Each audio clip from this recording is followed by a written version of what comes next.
முழு அரசு மரியாதை திரு நல்லக்கண் அவர்களுக்கு வழங்கப்படுகிறது. ஆனால் உடல் நல்லடக்கமோ தகனமோ இல்லாமல் தன்னுடைய உடலையும் கொடையாக மருத்துவ ஆய்வுக்கு வழங்கி இருக்கிறார். தன்னுடைய பெருவாழ்வை வழங்கியது போல திரு நல்லக்கண் என்பது குறிப்பிடத்தக்கது. இந்த நிலையில் மேனாள் அமைச்சர் தமிழ்நாடு சட்டமன்ற சபாநாயகர் திரு டி ஜெயக்குமார் தொலைபேசி வாயிலாக இணைந்திருக்கிறார்.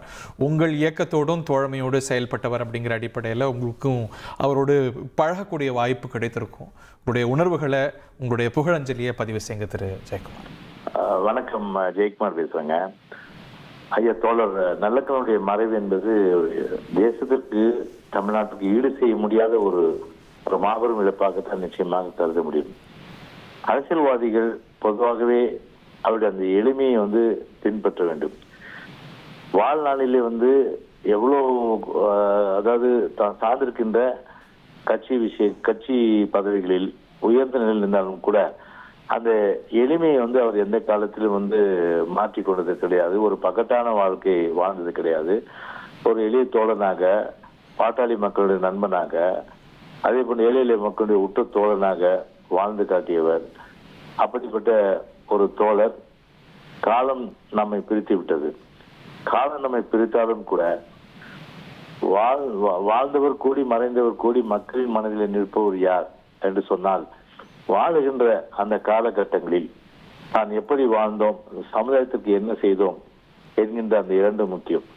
ஆனால் சமுதாயத்திற்கு அதிக அளவுக்கு தன்னுடைய வாழ்நாளிலே முழுமையாக ஒரு சமூக முன்னேற்றத்திற்காக பாடுபட்ட ஒரு தோழர் என்று சொன்னால் ஐயா நல்லக்கண் அவர்களை நிச்சயமாக இந்த நேரத்தில் நான் குறிப்பிட்டாக வேண்டும். குறிப்பாக 1948களில் காவல்துறை அவரை கைது செய்த போது எப்படிப்பட்ட ஒரு சித்திரவதையெல்லாம் அவர் அனுபவித்தார். அந்த அனுபவித்த காலகட்டங்களில் கூட தான் சார்ந்திருந்த அந்த இயக்கத்தை காட்டிக் கொடுப்பதோ, தன்னை சுற்றி இருந்த நண்பர்களை காட்டிக் கொடுக்கின்ற அந்த வேலையோ செய்யாமல் அந்த கொள்கையிலே உறுதியாக இருந்தவர். இரண்டு விஷயங்கள் அவரிருந்து நாம் அரசியல்வாதி என்ற அடிப்படையில் நாம் தெரிந்து கொள்ள வேண்டும். ஒன்று, எளிமையை நாம் கடைபிடிக்க வேண்டும். பலடவும் பந்தா தேவையில்லாத ஒன்று. இரண்டாவது ஒரு இயக்கத்தின் மீது மாறாத பற்றும் விசுவாசமும் அன்பும். உடனே இங்க ஒரு கட்சியில் இருக்கிறது, அங்க ஒரு கட்சியில் இருக்கு, இங்க ஒரு கட்சியில் இருக்குது, அப்படி கிடையாது. ஆரம்ப காலத்திலிருந்து ஒரே இயக்கம், ஒரு கம்யூனிஸ்ட் கட்சி இயக்கம் என்பதை அது உறுதியாக இருந்து அந்த கொள்கையில உறுதி நிலைப்பாட்டை எடுத்தவர் ஐயா தோழர் நல்லக்கண் அவர்கள்.